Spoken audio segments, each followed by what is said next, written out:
call the April 27th Power Board meeting to order. Thank everybody for being here.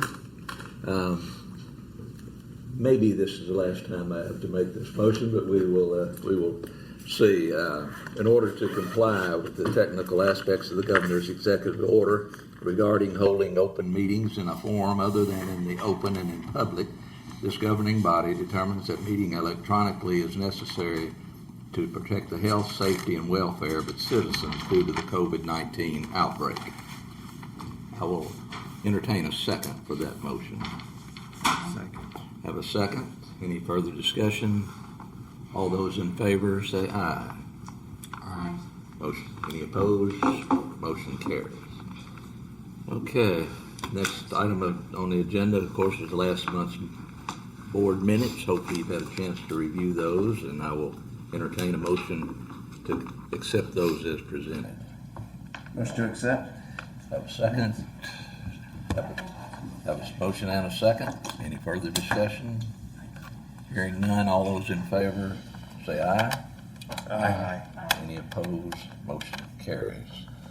All right, we'll get into our monthly reports. Turn it over to Brian and David. Okay, I'll just comment that as you're looking at the financials for this month, and then as we're going to present the budget to you, financials are tracking well for the year on both electric and broadband. I think there's a lot of factors that have come in on the electric side. Of course, on broadband is just added customers, added bandwidth, being COVID related. So with that, I'm just turning the financials over to David. All right, thanks, Brian. If there are no objections, I'll just drive from my seat. I dare say y'all can see me just as well here as if I'm standing behind that enormous podium up there. Enormous. So for the month of March, Brian already gave you a few of the overviews. Usage is up this month, although not for the year to date, but for March compared to 1 March ago, usage is up, and we did see that throughout the results of the month for the electric division. So the electric division, electric plant is up to about 328 million nearly. So that's a highlight there. Point out that interdivisional loan is on its last days. It's only got about 1 more month before we pay that sucker off. 1 or 2 more months.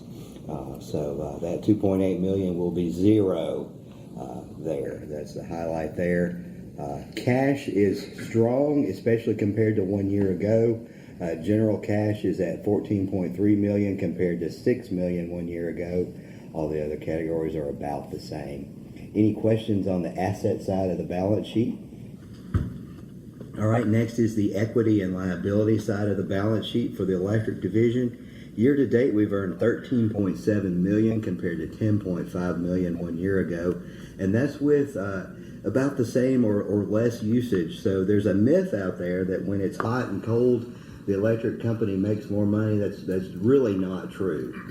We set our rates, and TVA gets the bulk of it. It's hot or cold from that. Any questions on anything on the balance sheet for electric? I'll move on then to the revenues and expenses, or the income statement for the electric division. Operating revenue for the month was at 15 million, just a hair over that. Power cost was 8.3 million. Why did revenue go up 8% but power cost only go up 4%? Well, you might remember that we bill in cycles. So while we pay TVA for months usage at a time, if a customer, and quite a few of them are, billed on the 15th, a bill on the 15th of March included usage. Half of that usage was February, so we won't get the other half of that until April, and that's why it's just the way the cycles line up. So that's why the revenue increase will not always match the power increase. So down at the bottom, net income for the month is 2.8 million compared to 2.5 million 1 year ago. Cash flow statement, I never highlight a whole lot here, but you can see what items changed to drive the overall increase in cash of 3.7 million for the month. Quickly, David, the cash is not up because we allowed CDs to lapse or anything like that? No, sir. Okay. No, sir. The CD, those are kept in the restricted or reserve funds, whether we've got them in cash or CDs on hand. So. Thank you. Sir. Day sales and receivables, we really are consistent and constant with around 25 days. You'll recall this bump right here. That was when we allowed customers to have longer to pay following the initial COVID outbreak, which was now a year ago, a little over a year ago. So We never did really lose much money from non-payment with the program we gave them and repay and set up payments, all that. we do not. We're very fortunate, I think, in Clarksville, where our economy has not stayed as poor as it has in some parts of the country, and additionally, a lot of the government stepped in a lot of states and said there are some of our utility brethren who still can't cut off, and it's been more than a year. And that has hurt them. If it's taken someone more than a year to pay, they're never going to get all of that 100%. So we've been fortunate there. Operations trending, just to point out, I think our highest month ever was January of 2018. Our winter here has been mild compared to some of the winter cycles that we've had.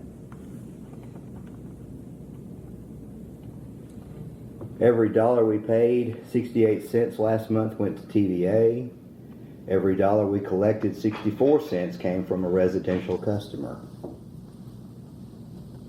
And there you can see the kilowatt usage was up pretty significantly just for March compared to 1 year ago for the residential class.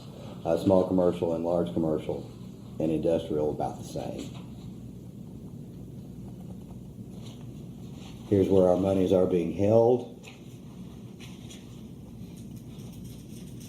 Quickly. We have met the net revenue bond financial covenant requirement for the year already. Debt to equity ratio is very solid compared to the rest of the TVA, especially the TVA large munis, which we are now considered a larger muni. What's the threshold to make us a large muni? Is it asset size? Is it customer base? It's sort of all of those things, but what we like to go by is the APPA report, which we are now in the top 50 in the country, right? We're the we're Size. 47th largest. And that would be assets, I believe, is the largest thing. It's what now? Assets, total assets. It's based on assets. So, we're not in the. I was going to say we top 47 in there. I have to look back exactly the threshold, but it's based on assets and customer base. Okay. Number of meters. They look at both of those and come up with the formula. And I don't know off the top of my head it's exactly what it is. We're fortunate to continue to grow in both of those categories, pretty outpacing the rest of the country. This next report is a lot of the financial data you've seen, and we report to TVA in this report in this manner. It does include some additional usage. If y'all had any questions on that, I'm happy to entertain those. All right, and then finally is the Broadband Division and their reports. Cash for broadband is up to $6.4 million compared to $5.7. They will finish the year, broadband will finish the year with more cash than in the past because the loan repayment remaining is only about $2.8 million at this point. And I think they've been going down to about $2 to $3 million in cash on hand. They will have more than that at the end of June, even after the interdivisional loan final payment. Another thing to point out for broadband, year-to-date retained earnings. So earnings year-to-date prior to this month were $3.8 million with another $400,000. That's nearly $1 million ahead of last year's pace for broadband. If this were a Fortune 500 company that CEO would get a bonus for that? Who are you calling the CEO? My boss or Christie? The answer is my boss will get a bonus. I thought you were talking about yourself, man. Referring to yourself. Declare a dividend. Thank you, I appreciate it, I remember. I wasn't born yesterday. you're smarter than you look. The evaluation time. One thing I'd like to point out that might have looked a little weird to you, and we knew it was coming, just not this quickly. This interest expense it's a net of interest expense and income. So for broadband, when the loan went away, they would obviously have more interest income at Legends, which they earn 0.32 on their $6 million that's at Legends right now. But they pay interest expense on the loan. But a weird thing happened. It's not so weird. Interest rates have been going down, and it's a variable rate on this interdivisional loan. Broadband pays the highest rate that electric earns. That highest rate went from about 1.25% to about 0.6%. So suddenly, in 1 month's time, their interest expense went down. So that's why this is now, credit means income the way it's presented on this statement. So for the first time ever, if broadband had a scrapbook and we had little entries, when they first started paying back the loan, when they first started having retained earnings instead of a deficit. This is another picture for the scrapbook when they started having net income for interest instead of expense. So that happened this month. Small, but it happened. $163. And nothing small about a credit. So net income for the month for them was $415,000, very similar to 1 year ago, $411,000. There's their cash flow statement, and then the variance report by line. So for video, internet, and phone. Any questions on that? If not, I appreciate your time. Strong, Brian. Well done. Very impressive. Any other questions for David or Brian? If not, we'll entertain a motion to accept the financials as presented. Motion to accept. Do I hear a second? Second. Any further discussion? Hearing none, all in favor say aye. Aye. Those opposed, motion carries. Okay, we'll get into our budget and for the coming year and recommendations from the committee. Appreciate those of you that served on the committees and took extra time out of your day to do that. Unlike Brian and Christie, do not expect a bonus.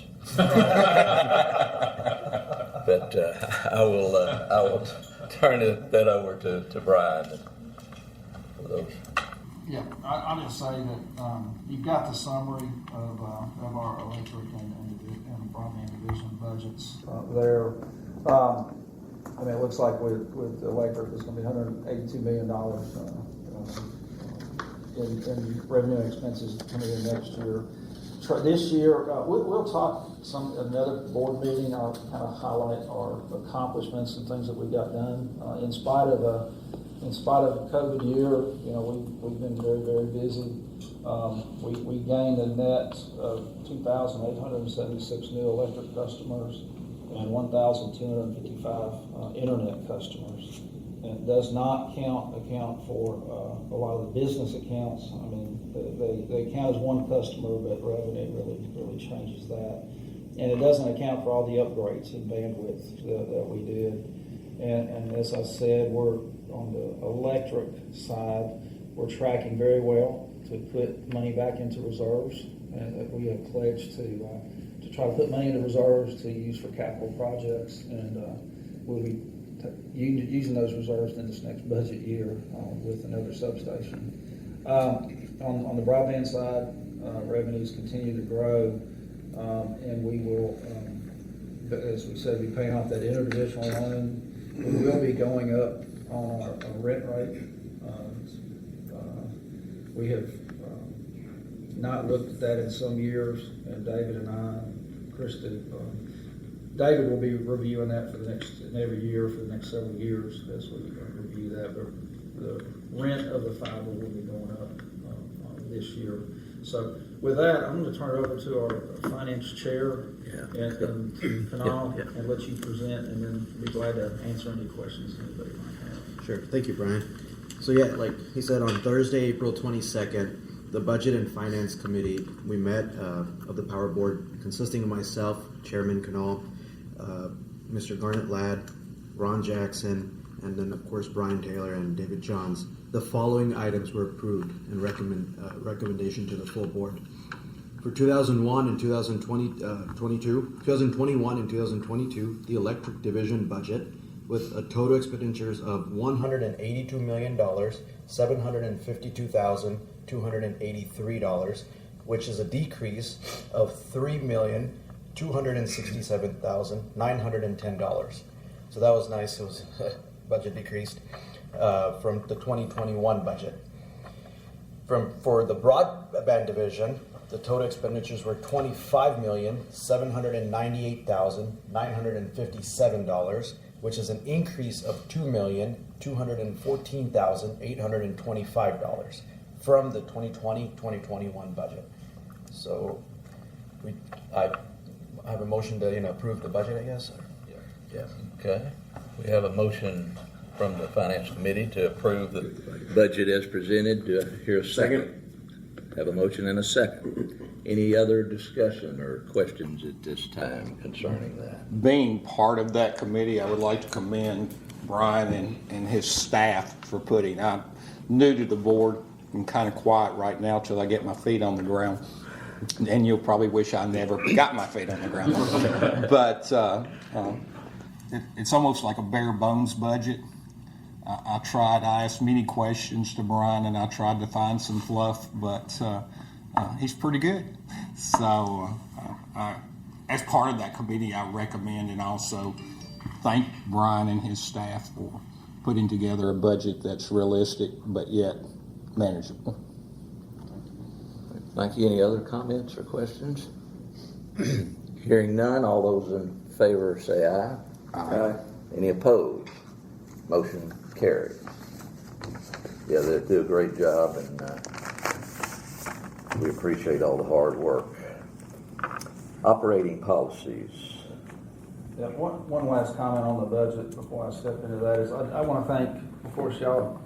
We talked about it in the committee meeting, but there were countless meetings working up to that where we worked with each individual department. They have their own budget, and then we roll that into a cumulative budget. So as you see the overall budget, but each area, HR, finance, operations, they all stand on their own and accountable for their individual budgets as well. So we had several weeks of budget meetings prepared ahead of time for that. So I really thank our management team and staff for working through the budget process, and it makes it much easier than when we present it to the committee by that point.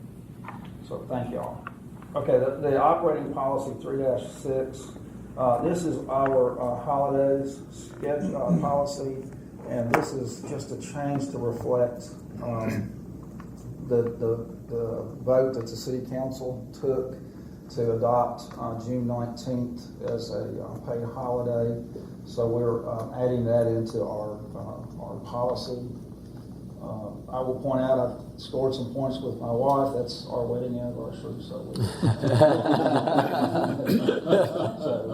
we're doing well. So anyway, that's the only change to that policy. It's just adopted what the City Council has put into place. And that does require a motion for us to. Okay. Need a motion? Have a motion. Do I hear a second to adopt this policy, changing the policy? Second. Have a motion and a second. Any further discussion? Does anybody want to keep Brian out of the end of the doghouse? Not hearing none, all those in favor say aye. Aye. Any opposed? Hearing none, motion carries. Resolutions. Okay, thank you. The first resolution this is a resolution between CDE and CEMC.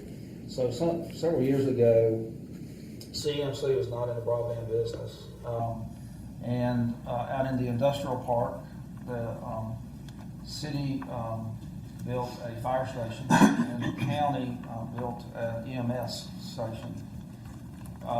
They are both customers of ours within the city, and so we ran fiber to them, dark fiber.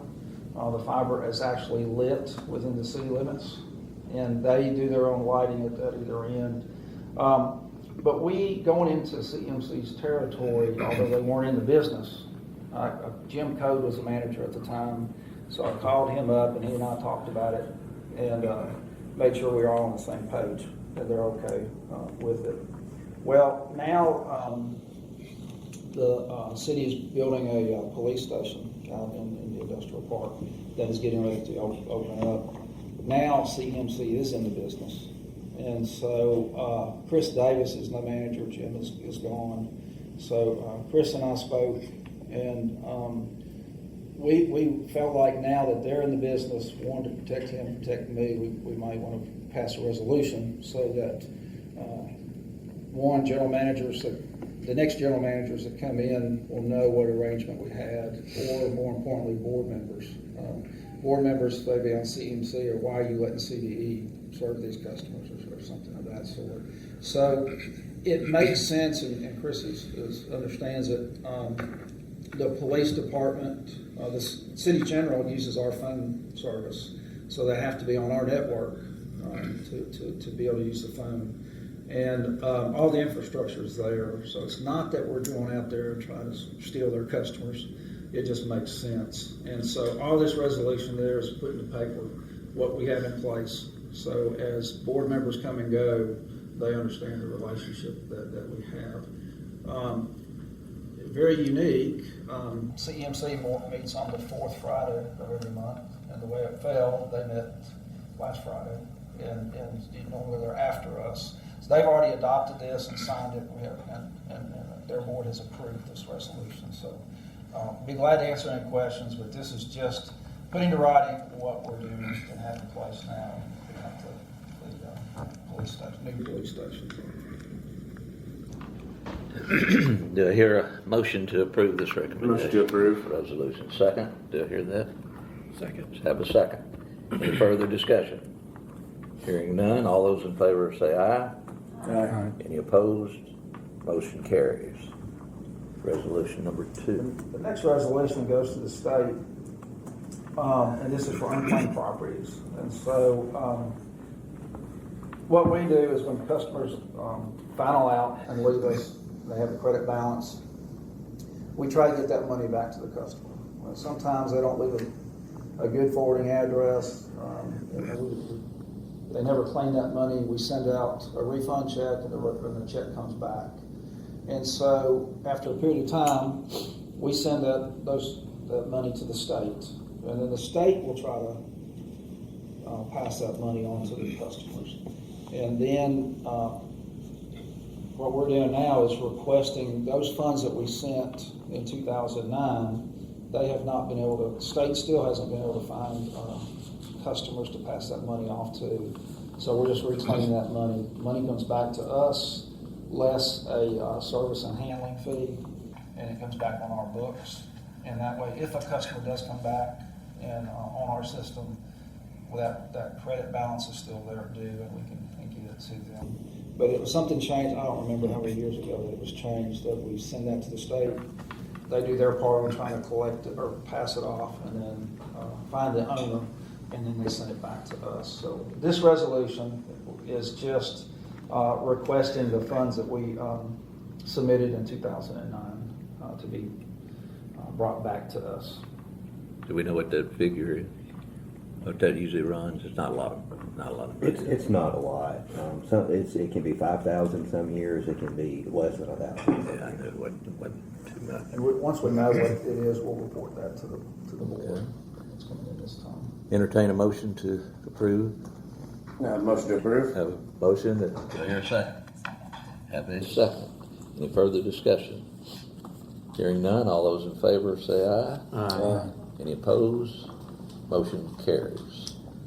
Our contracts and professional services. Yeah, the first contract, I'll open it up and then hand it off to Christie, but if you know, we have the school system account, and not all the schools are in the city limits. So those schools that are outside the city limits, we lease dark fiber from CEMC. Even prior to CEMC being in the broadband business, they had fiber to their substations and things of that sort. So we're able, I'm not sure the program, the program that we're under with the school system to get them their credit. Yes, it's actually USAC funds from FCC. Yeah.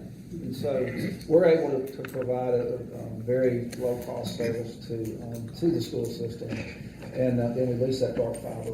And I think this contract now is updating that and updating the TCAP. Yes, it's adding the TCAP facility that the school system's now controlling their bandwidth usage over in the industrial park.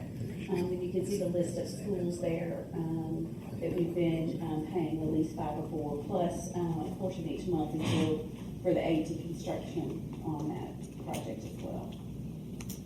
Just so that we have several new board members, just so you understand, we can only provide service within our electric footprint.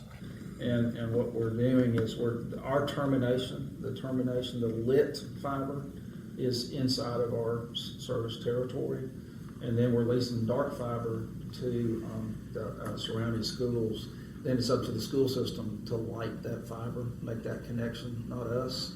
So, and that's the way we are able to provide that service to the schools. And it really doesn't, we're in a quandary where CMC can't operate inside the city limits and we can't operate out. So we got to the school system first.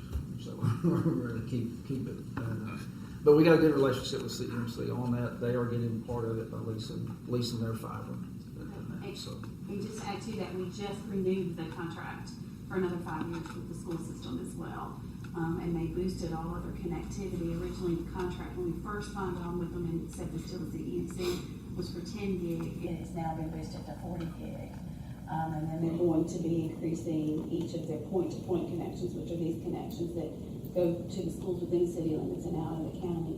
And they'll be moving most of those, some as much as 10 gig, and that's a nice little healthy extra income. So I think with them announcing the virtual school next year, I think the good chance they'll keep the bandwidth up with this grant. So anyway, so this is just adding TCAP into that contract, or renewing the contract. Okay. Do you hear a motion to approve that contract with CMC and CDE? Motion to approve. Do you hear a second? Second. Have a motion and a second. Any further discussion? All those in favor say aye. Aye. Any opposed? Motion carries. Capcom. Capcom is one of our 100 gig internet connections that goes out to the internet. And all we're doing here is changing some of the burstable rates. And Christie, if you can kind of go Yes, into we originally, several years ago, contracted that for 40 gig capacity from here to Nashville. It could burst to 100 gig if we needed the capacity. We hadn't needed it until recently, and we've got now currently 3 100 gig connections that we have access to. But we want to take this Capcom connection to a full 100 gig, get out of the world of burstable charges, because at peak times we were bumping up on about 35 gig, and if you go over that 40 gig, it suddenly gets a lot more expensive.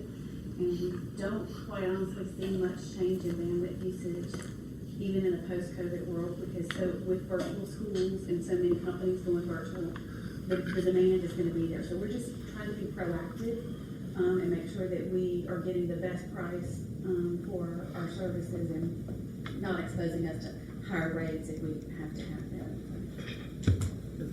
And the reason is it made sense when Christie we originally went into the contract and had that burstable rate. We weren't seeing a lot of traffic, so we were saving money and just paying when we was burst above that. Now we're seeing we're above that most of the time, so it makes sense to renew that.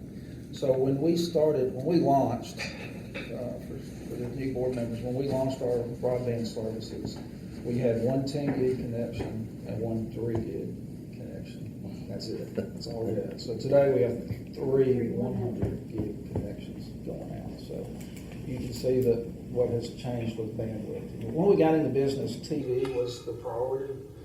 Internet was something people played around with, and now it has really changed. Our engineers now say that they used to be able to tell during peak times around 7 o'clock at night, everybody would get on the internet and everybody would be streaming things and like that. Now there's no more peak time. It's pretty much a steady flow of activity all day and all night.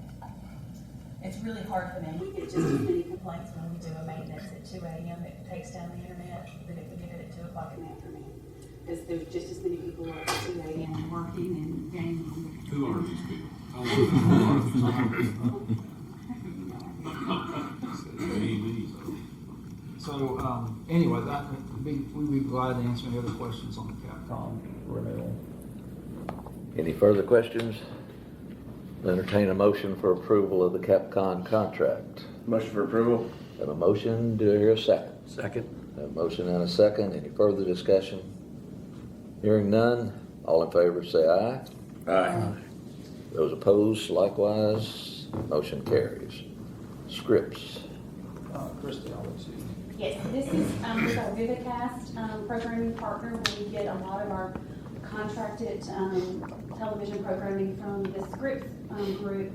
Includes HGTV, Food Network, DIY Network, Cooking Channel, those channels. This is just a renewal of that contract with them. The interesting thing is that the rate is flat for the term of the contract. They're not increasing the rate at all.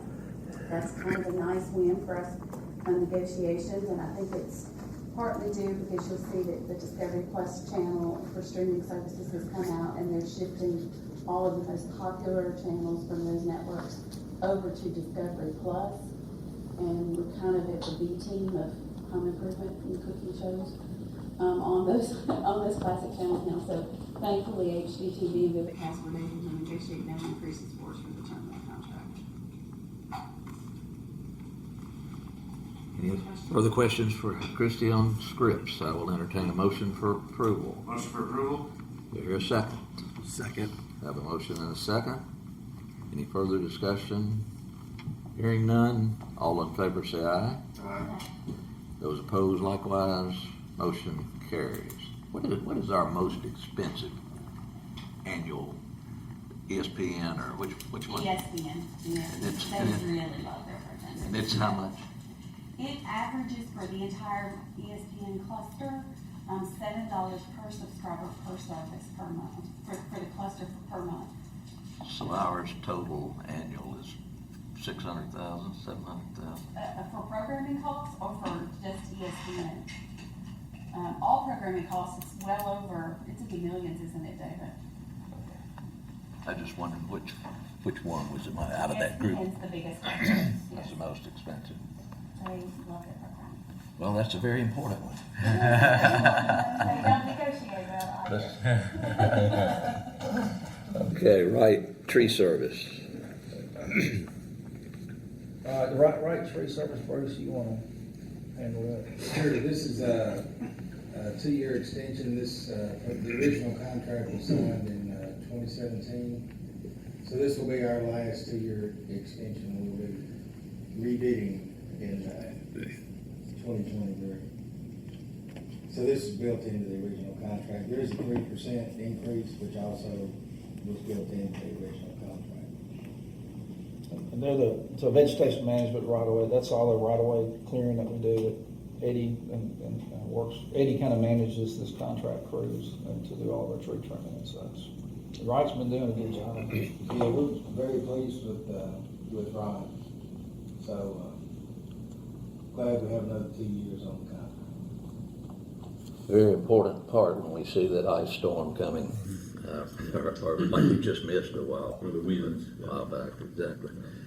I'll entertain a motion to approve the right tree service. Motion to approve?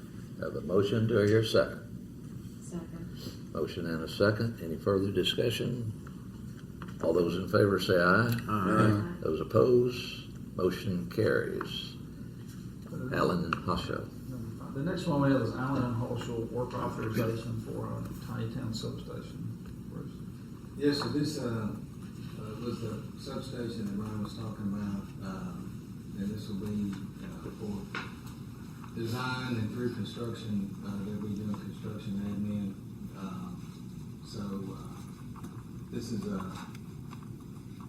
gonna be a huge boost to our overall system. We made it through, February the 16th, which was great, but we're continuing to grow customers, as Brian mentioned earlier, so, we gotta keep building those giant substations. So, but this is just for the engineering, probably a 2-year project altogether. Allen and Halshaw has designed most of our substations that we have, all the new ones that we've done. They designed most of the substations that are built in the valley as well. There's 3 main engineering firms that electric utilities use, and they're well respected. And if you'll notice, all the substations that we have built recently since 2009 have been on the north side of town, and that's where the growth is. And so we get people talking that we don't focus on the north side of town. There are some outages in that New Providence, Fort Campbell Boulevard area, but our focus, money has been spent since 2009. Most of it's on the north side of town. This will be another one on the north side. We do have land already purchased for one on Fort Campbell Boulevard. We keep pushing that one out a little bit because other ones' needs keep popping up. The Fort Campbell Boulevard one around Ringgold Creek will be combining Edgerton Substation and Ladd Substation into getting Ladd off the 69, converting it to 161. And then Edgerton is in Kentucky, which David just spent this week doing Kentucky state taxes for one substation. And so Half of them. And so we share that substation with Pennyroyal Electric. And so we would like to get out of that substation. And then Ladd, we want to get out of the 69 business. So that's one. And then of course we have one at Exit 8 that we need to build as that area continues to grow and build. And of course with our solar project as well. The Tiny Town, we had hoped to wait 2 years before we started it, but the demand and the growth on that side of town, we had to bump it up, and so we're pushing it ahead of the Exit 8 now because of that need. So anyway, that's the work authorization for Allen and Halshaw. Is there a map of all the substations that customers can just go look at? I don't know if we have one that customers can look at. If the is it on the outage map? Does it show the substations? It does a little bit, it's not really good on. We used to have a map just to kind of show where all of those were, and I'd get confused on it myself. We Exactly where have some one of that we them can provide to the board located. members for sure. I don't know that we have one that clearly shows to the customer where those are, unless it's on the outage. It pulls up a listing of them, a full listing of all of them. Yeah. Now, If there's an outage, it should populate on the map. yeah, I just can't remember. I don't think it highlights it on there. But if you, as Pruitt was saying, if you see an outage and there's like 5,000 people out, heaven forbid, you can hit another button by substation, and you'll see the outages per substation. So you know where is it all in one substation, or is it spread across town? It kind of gives you a feel of how widespread the outages are based on where the substations are. And users can just go on the website and access them. Yep. If you go out onto the website and go into report an outage, then it'll give you an option to look at the outage map, and then there's a line to say by substation. And you can click on that. So that's all I know about that, though. So, but if you have trouble getting it, we can get you there on that. But that's been the biggest. Another thing that we started maybe 2012, where people could report their own outage via the phone or the web. And can not just call it in, but they can just text it. I mean, not, they can't text it in yet. They can text it in, excuse me. They can text it in or do it from the phone or from the website. That's been big. And then you can also sign up for a service that we will text you when you've lost power. So, you know, we had a customer that was in Nashville for a business meeting. He gets a text message saying that his power's off. And then you get another text message when it comes back on. So that's been a big feature that we've added as well. But in order to see that, you would be looking for power outage, not really kind of like money at work. Like we're building these substations, and I kind of feel like from a PR standpoint, the community should kind of be aware of the investment that you're making. Once we break ground, and we have done some groundbreaking ceremonies. We have done some when we light it, and that. So once we really get into it, start moving stuff, we will. There will be stuff talked about. That's a good point. We do like to let folks know that we're making that kind of investment in their community, and it's all about reliability. It's about load, serving the load, and then keeping lights on. And so resiliency and reliability. And again, most of what we've done on the north side of town, exit 8 is kind of just a little bit this side, and of course the full Campbell one as well. So we've quite honestly we've done a lot of work. We've built 3 new substations since 2009, and rebuilt 3 substations as well. So Bruce and his team have done a lot of work on trying to add upgrades. And then the other substations, we've upgraded breakers, tying those into our fiber network. So ones we didn't rebuild, we've really upgraded for communications, and where we can open and close switches from our new operations center and that. So Bruce's team did a lot of behind the scenes things people never see, just to make sure the power's on. We before we built West Creek substation, and I guess it's West Creek, we did that. We were, if the schools had not closed because of cold weather, not because of snow, because of cold weather, if they had not closed one day, we would have had brownouts on the north side of town. And we had gotten that bad on needing substations. And so that saved us. Luckily, the next year we got West Creek on, and we were actually building 2 substations at one time during that point. So substations are critical. I hate spending all that money on substations, but it's needed, and we need to do it. And it's a matter of serving the load and adding to our system reliability.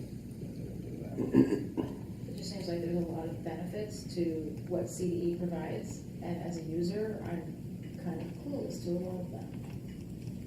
The investment that's being made to protect, when I turn my lights on, I flip the switch, it goes on. And there's a lot of places where that's not the case. Or if there's wind damage, they're out for 4 days. So I could see comparisons, like what we're doing is, setting standards.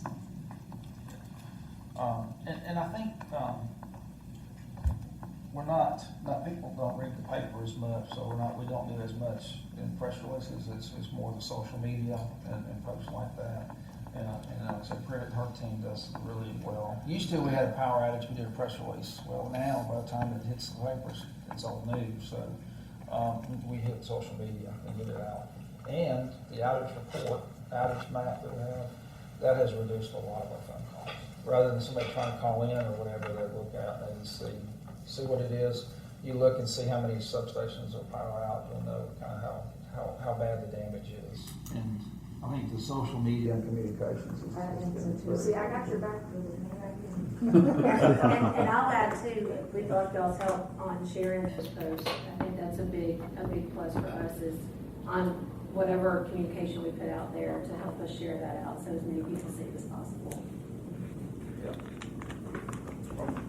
Okay. Great points. Entertain a motion to approve the first Allen Halshaw contract with Planningtown Substation Engineering. Motion for approval? Have a motion, do I hear a second? Second. Have a motion and a second. Any further discussion? Hearing none. All those in favor say aye. Aye. Any opposed? Motion carries. The next two, Allen and Halshaw, work authorizations go together, and it's dealing with our solar project. And so what this will do is we're looking at putting 10 megawatts out at Exit 8, and then 5 megawatts somewhere else at the on the Mobley property. And but we may do different. We may do 8, 7. We may do 11 and 4. We really don't know yet until we do this is what's called a system impact study. And so, as a reminder, this is a solar project with no batteries. There's no battery storage. So as it's generated, it has to be used. And so we have to do we got to do a study to see what our loads are, what our minimum loads are at our substations that we want to tie to, and kind of coincide with how much generation is happening during our minimum load. And so Allen and Halshaw they've done several of these system impact studies with Silicon Ranch, and so they will be conducting this. We won't start. I want to go and get board approval now. We won't start until we have the land secure, and so the mayor has been driving the train on the communications and the presentations y'all may have seen about the why we want to use Exit 8 and why it makes sense to use Exit 8 and kind of what we're doing. But this will be in place. Allen and Halshaw can do some preliminary work, but a lot of it won't be done until the land is secure. But we're trying to get things in place to get moving. And what we're looking at. The Exit 8 substation would never be online in time, but eventually we want to feed the solar farm into Exit 8 substation. But initially we'll be looking at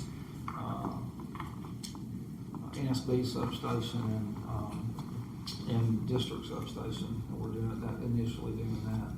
Now, we'll pay for this up front, and then Silicon Ranch will reimburse us for all the engineering work. So this work authorization will be reimbursed to us by Silicon Ranch. And whatever integration costs that we'll have to make it happen or build out the circuits to these substations, Silicon Ranch will also reimburse us for that expenditure as well.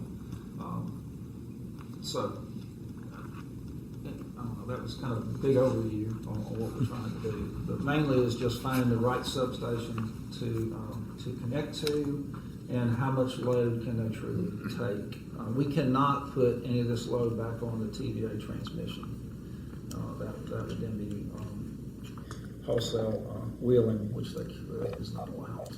So the problem is if we don't get it to the right substation, don't do the right mix, we're required to purchase all power generated by Silicon Ranch. So if they generate 10 megawatts and we can only accept 9 megawatts, we're paying for another megawatt that we're not being used. It's not being used. And so this is a critical piece to be done. Again, we can't. What happens to that megawatt if we don't use it? It just. Where do it go? It just there's I don't know the right equipment, but it's got to get rid of it, take it offline because they're going to block it from going back to TVA, and we have no load, so there's protection devices that will sheds that load, and it shows up in what we call line losses. So we There's a big sparkler out there. You see it going off. We can't have a bargain sale. I was thinking of Texas at the time. But there are some tricky things with devices that we'll have to do in that event that happens. And so we really don't want that to happen. That's where this is key to the next step. And we're close at 10 megawatts at district, but it's just about timing. And Jared's done some preliminary work. So now we're looking at every 15-minute interval, how much electricity used every 15 minutes, and how much is there. Now we got to look for Silicon Ranch, how much they say is going to be generated every 15 minutes, and when. So they'll be kind of conducting that study. And Allen Halshaw, good. We're actually, if you'll know, we're picking up a new person from Allen and Halshaw, Scott Burleson, who's out of Memphis, and he has been their specialty guy on solar solar stuff. So we asked Jody Cathy is our local Halshaw rep. He'll still be a part of it because he knows our system. But we asked, reached out to Alan Halshaw, asked for Scott to be a part of this. So, any other questions? If none, I'll entertain a motion to approve the second Alan Halshaw contract. Motion to approve. Have a motion to approve. To hear a second. Second. Have a second. Any further discussion? Hearing none, all those in favor say aye. Aye. Any opposed? Motion carries. Now we get into our purchase requests, which do not require any board approval. And we could not really bring these to the board, I guess, but I think it's good for us to at least see what's going on, even though we don't have to make decisions on them. So, Brian, I'll turn it back over to you. Yeah, and I'll just run through theirs fairly quickly. Most all of this is just restocking equipment. So indoor ONTs, that's our connection to our broadband services inside the home. And we have converted from the outdoor ONTs that do not hold up very well in hot weather. And we've been starting everything indoors. And so this is as customer grows, we have to purchase more ONTs. So it's a good thing that we're having to buy these. And then Stuart RV is just primary wire, just restocking as we're doing a lot of reconduct work. And then Gray Bar is our 2-inch conduit for our underground work that we're doing. And then our ACC wire, restock on it as well. And then, I cannot read those steel poles, but a little small for me. But steel poles there again for several projects that we have going on. But I ran through those really quickly, but again, if y'all have any questions on any of those purchases, we'll be glad to answer those. I will say we're still putting out wood poles and steel poles, but if it's a pole we don't have to climb by the road, we don't think we'll ever climb it, we try to go to steel rather than wood, but we're still putting wood poles in the backyards and things of that such. And in this next budget year, we'll be doing another pole inspection. So they'll go out and test all the poles, and then we'll have to replace those wooden poles that are rotten. And then you're going to see 2 poles sitting side by side there for a while until AT&T gets off of the poles. And so as you see that, 2 poles side by side, that's where we put a taller pole in. And we have to wait till everybody gets disconnected before the old pole can be removed. How much does a wood pole cost compared to like a metal pole? I don't know offhand now, they changed so much. Steel's keeps going up. Yeah, the break point, I don't have any specific numbers for you, but the break point now is at about, I think 60 to 65 foot poles, where the steel's actually cheaper. Of course, over the long haul, the Steel's way better. Yeah. cheaper. Yeah. So, we're like Brian said, we use the steel everywhere that we can. Yeah. Except in the backyard. So. I was just curious. I know wood's going up like crazy. Everything's going up. Everything is, yeah. Steel's going up. Yes. It's either going up or you can't find it, you can't buy it. And I will say, we have things that we order it, it's saying it's going to be a 20-week delivery, and then now it's a 28 to 30-week delivery. So things are getting pushed out some again, as well as pricing going up. That we kind of have to account for. Our purchasing guy, Sean, has been ordering the fire out of stuff and trying to get ahead of it, but everybody's buying get nervous, and everybody's buying. And so, a bucket truck now is how many days out? Custom is around 20 months, almost 2 years. Yeah. So if you're going to buy a bucket truck, it's almost 2 years to get a bucket truck now. So it's crazy. But all of what we have in the purchases this month of just restock is for customer growth and system improvement, things that we have. All right. Operating policies. Operating policy 2-1 is fuel cost. The fuel cost this month actually has gone down on an average bill of about $3.88. So you can see that it's been holding pretty steady, and of course April, was due to the March weather that jumped up 136, was the largest jump we've had in some time. But again, it's still really staying steady there. That's all I have on that 2-1, unless anybody has any questions. And the fuel cost is just a pass-through for us. So the next, if I go on, is my update from the different areas of myself.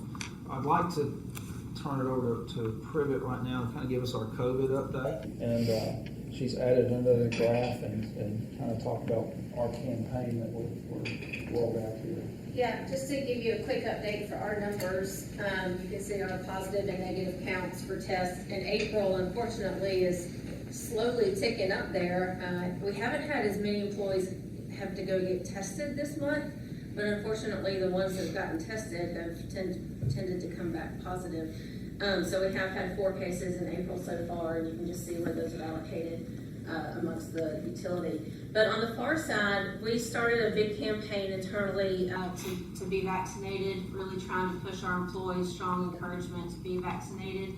So you'll see the stickers around the building with this knockout Rona, take your shot, all around. And we've got that up on our communication boards and stickers throughout. And when folks do report that they've been vaccinated, that comes back into us. And we're tracking that. You can see our numbers there. This was as of last night. So we're tracking once they've had their final dosage. So I know several who've had that first shot still tracking to wait to get that second one. So I love that number to be doubled or tripled higher, and I think it's slowly more about educating and trying to get folks on board with it. It's a slow process, but we hope to still get there. So we're moving up quickly. And as people get their shot, and we're giving them, of course, the paid time to go get it, but then we're also have a little pin and stickers and things like that, just to further encourage people to go and do it. So. Thank you. And we think if we can get the message out there, and then get the managers and staff to kind of spread that word as well, and trying to encourage our folks. It's not, of course, not mandatory by no means, but we do want to encourage folks that we can get rid of the mask one day and get a little bit back to normal. I will point out a lot of the organizations that we're in, our TVPA training is starting to go back live. We've got a couple that are scheduled in May, we have employees that are under apprentice programs and that we need to get them back into training mode. What we've done for now, don't know how long it will last, but we've gone from no travel, and there's some utilities that are saying they're not going to travel till September. So we could either go no travel now and no travel till September, but I want to start getting training going. So what we're doing right now is, if you've been vaccinated and then fully vaccinated, then you can travel. If you have not been vaccinated, you can't travel yet. And I have to do that. We got 200 employees that we're trying to protect. We're sending people off and then bringing them back. I want to try to protect them and protect us as much as we can. It's gone over pretty well. Some think it's unfair or think it's a way that we're forcing them to get vaccinated. It's their choice at this point, and I have to look out for 200 people, not just one person. And it's not that this rule will be in place forever, but it's better than no travel, no training until after September. And so it's our first crack at it, and I told our employees, told the management team, that's what we're doing now for safety. as this thing has Excuse me. changed throughout Thank this whole year, every day is a new day, and it may change tomorrow. But, and we're not the only utility that's doing that. It's across the spectrum. Some utilities in small towns that didn't see a lot, they're just wide open. They've been traveling. And we have some that are locked down until September, and then there's some that are kind of mixing what we're doing. But we've got a lineman's rodeo. Since the first one's in September, the bigger one's in September. That we're trying to really gear up for, and that's part of our apprentice program, part of our apprentice lineman training program. They have to participate in the TV PQA lineman rodeo. So anyway, just so y'all are aware of what we're doing on travel for right now. The other thing, the FERC complaints, not much happening right now. Everybody's filed their motions, and it's sitting in FERC's hands right now. Team EPA and this legislative, I think I forgot exactly when, they're gearing up to start closing down. All the subcommittees have closed down, and some of the committees are starting to close. I don't see many things changing for us. I think we've been able to be successful on blocking some things that were going to come in that involved us. So we'll kind of have a recap once the legislation closes, totally closes, and that. You might have seen recently that we partner with TVA on STEM and supporting the STEM Academy, and we did a big check presentation recently to Kenwood, kind of focuses on that. So TVA, that's one area that TVA really supports, is STEM programs, and it fits right into us and what we want to do as well. You might also, finally, our last community care fund, we did the check presentation for it, where we were able to do money to Salvation Army and to the Imagination Library that we've done. And then just in that board report, recognizing Jared and John and the team, but Jared and John did a presentation with APPA. It was a virtual meeting, kind of highlighting, we've got the solar panel over here in the corner, and really we're able to look at the readings from that and push that out if it was system-wide, what that would do, or if it was a much larger scale. And he's got a lot of good feedback from folks that were on that webinar, and they may be doing some more presentations on that. So a new role. Communicate with all the national utilities. Yeah. So his study, it's way above me. So did it really well, and like I said, get positive feedback. Yeah, he may be getting asked to speak at several places and several meetings this year as well. So I think it's been a great project, and it's good for CDE, the visibility as well. The only last thing I have is a comptroller letter. This is our first comptroller letter that didn't have some kind of message in there that we're failing, and to watch out for that. So that's the interdivisional loan is gone, and so they finally changed the letter, and so glad to see that. David, any comments on the comptroller's letter? No, sir. Nice. So anyway, just to point that out there. The rest of the electric division customer service report. One thing on customer service, we upgraded to the new contact center last month, and it has a callback feature.